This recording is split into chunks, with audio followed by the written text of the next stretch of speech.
Welcome back to Tokyo on Fire. For a while on this show, we have been talking about the possibility of a snap election being called by the Prime Minister. That possibility comes up and becomes heightened by certain things that happen between now and the regular diet session, which will begin in January. Michael, you're following this too? I'm trying to follow it, but I still don't understand the timing of it all.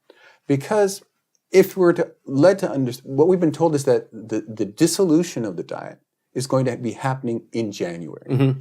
Okay, so that means they might call an early session. Mr. Abe and his party this year called the earliest one ever. I think on January the 5th was the date. Maybe they'll be able to kick in at that date. They have to, of course, coordinate with the Imperial House because it's the emperor who officially opens the diet in a very, very beautiful ceremonial. First week of January, likely. Yeah, but something. Anyway, after they go through the motions of that, of actually opening the regular session of the diet, we are led to believe that a few days after importuning the emperor, Mr. Abe will go right back to the emperor and say, you know, I had you open the diet a few days ago. I need you to dissolve the diet. Mm-hmm. Because that's what it says in the Constitution. It's not the Prime Minister who dissolves the diet. That's one of the reforms that the current LDP wants, that it is the Prime Minister's job to dissolve the diet. Right now, it's the Emperor's. But it's the Prime Minister's call. It's the Prime Minister's call. And then they make that call. Okay. So then there's the window for campaigning for the diet seat. And then they have the election, let's say in February, mid-February. Then they resume the ordinary diet session. They resume the ordinary diet session a few days later. They have less than a month and a half to beat the budget passage deadline. Mm-hmm. That's true. And that, for me, just doesn't seem to fly. Mm-hmm. That the timing just doesn't work out unless they're really planning to have an extension of the current budget into April. Because they have an April 1st deadline. And they pushed things to the limit this year when they had plenty of time. So I'm really, really wondering I understand the politics, I just don't understand the schedule. Sure. I don't know. But you can be sure that the Prime Minister has a vested interest in calling an election so that in March, when the party has its annual meeting and regulation reform, that he'll be going in as the man who won yet another election for us. Yes. And we are so grateful. Yes. Because everybody stood up at the plenary session. Yes, and we're all loyal to him. This is our leader, and we must give him the ultimate gift. Gosh, Michael, I can't tell you that I just can't believe that he would miss that opportunity. I know. And the window of opportunity is really only in January. If he's going to do it, he's got to do it then. He's going to close up the extraordinary session. He's going to pass the budget. A lot of people who don't deserve it are going to get money. He's going to have that meeting with Putin. He's going to probably try and sign off a peace treaty. That's huge. But the thing is, it looks at the same time like he's running away from constitutional revision. Mm-hmm. His core issue, the thing that put him in politics first off, and is the reason the LDP got founded, among other things, but it's in the founding document. Constitutional revision is at hand. Right. They have the 2/3 majority in the House of Reps.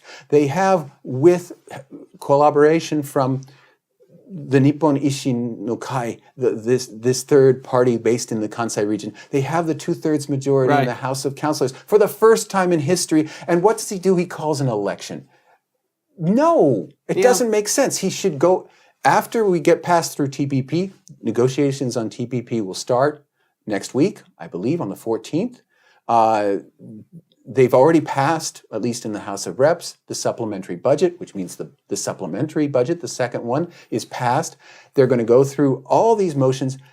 The next, and they're even beginning the committee meetings in terms of constitutional revision, right? To suddenly put the brakes on everything and throw it all to the public when nothing has even been decided in terms of constitutional revision. And it's not like he's going, the election for LDP president is next year. Mm-hmm. It isn't. Right. It's in 2018, That's September. Right. It's 2 years from now. What are you doing is my immediate reaction. Well, he he has the ability to call a snap election at any time. Even the Democratic Party said he could call it at any time, guys, be ready. We're ready. Yes. No. If you're a head of a party or a member of the party, you're going to say that your party's ready, and they have said that. Right. If anyone indicates we're not ready for this, that's basically a request to Prime Minister Abe. Please hold an election. But for the Prime Minister, his critical advantage is timing. So when the LDP's popularity is coming up, maybe something's going on with a peace treaty with Russia, or the budget process, or maybe even the abdication of the Prime Minister. All eyes are on the Prime Minister. Then he calls the snap election, maybe riding that tide. That's what he needs. Well, he wants to become Prime Minister again. No, we've discussed the issue of holding an election as regards the possible peace treaty with Russia, but only as a referendum on the peace treaty. Mm-hmm. Riding on the popularity is not there, because the cabinet right now is enjoying ahistorical, I've looked, levels of popularity. At this point in his term, Koizumi's cabinet was less popular than Mr. Abe's is right now. Mm-hmm. It's more than 5%. Which is strange, isn't it? No, it isn't, because we've discussed this many times. Abe lives in a very peculiar bubble where he has no rivals, mm-hmm. and there is no one fighting against him. That has skipped his numbers up much higher than they would have been, let's say, if he had been someone trying to be prime minister around the turn of the millennium. Be that as it may, he's going to take a hit with any kind of deal. We've heard bits and pieces with the Soviet deal. You're talking about. The Russian deal. Yes, deal. With Hiroshige Seiko, for some reason, his man on Russia, who is also Minister of Economics, Trade, and Industry. They've spliced those things together, trying to put together a special program, economic program, mm-hmm. for Russo-Japanese cooperation based out of METI. It looks to me like just some kind of gimcrack thing that Seiko can order because he's the minister. Mm-hmm. There's no real coordination, and I'm sure the Ministry of Foreign Affairs across the street must be saying, fine, do what you have to do. We'll just stay here, thanks. Mm-hmm. That would be my reaction, and I think that's what's happening, because we see Seiko and the METI so much in the forefront of this.